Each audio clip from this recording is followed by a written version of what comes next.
That was a sneaky ass leopard. He wasn't expecting that though. Get jumped. Still sad that one of them got killed. But the leopard should have known, honestly. Them dogs don't run by themselves. Them dogs runs in pack. You miss with one, you miss with all of them. One for all for one.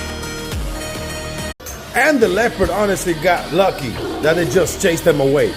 Let's be honest. Because that leopard would have been done if they kept attacking his ass.